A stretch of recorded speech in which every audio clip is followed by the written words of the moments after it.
So let us take this as an aspiratory bottle. Now you are striking this tuning fork with the rubber cord and you are keeping it here. I think you are able to hear the sound now. There is an air column here. We run down the water into this. Close this. There is an air column here. This air column will be vibrating with certain frequency. And if that frequency matches with the frequency of the tuning fork, they are said to be in resonance. And as you know that at resonance, the particles will vibrate at maximum amplitude. That is why you are able to hear the sound. Okay? So now what you have to do is, for every experiment you have to do at least 2 trials. Trial 1 and trial 2. So take this water that is collected, transfer it into the measuring jar, measure the volume. Repeat this experiment. You can repeat this experiment by pouring this water and repeat the experiment, or measure the height from here till this as your trial 1. Repeat this experiment by again transferring this water into this, taking one more trial. Thereby actually, again measure this here. The difference will give you the height. If you pour back the water, you should take the average. If you don't pour back the water, you take the difference that will give you the height of the water that is let down. Okay? But one precaution is by pouring the water every time, there is a possibility of air bubbles being created. You must avoid that. So it's better to collect the water that is coming into this and find out, measure the volume that is measured. Repeat this experiment for different tuning forks of varying frequency. Again, in each case the length will be different. This is known as the resonating length. Why are you measuring the length and why are you pouring it into this? This is a cylindrical vessel. The volume is pi r square into L, the surface area into L.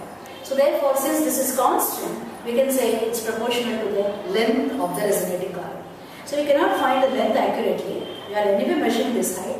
You are transferring it into this measuring jar, measuring the volume. Repeat this for different experiments, for different values of the tuning forks. You tabulate the results, okay, and calculate the volume.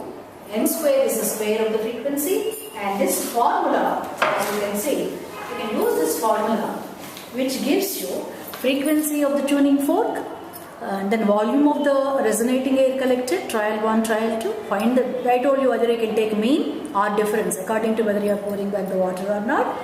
Find square of the frequency 1 by n square, and you calculate n square into v plus e. Actually, n square into v is what we can calculate. What is this e that we are talking about? This e is called the end correction. How do you get this end correction? You have to draw a graph between 1 by n square what you have calculated and the volume. And this will have a negative intercept here that gives you the end correction. This value has to be substituted here, calculate in each case and find the average value. So this is how you do the experiment.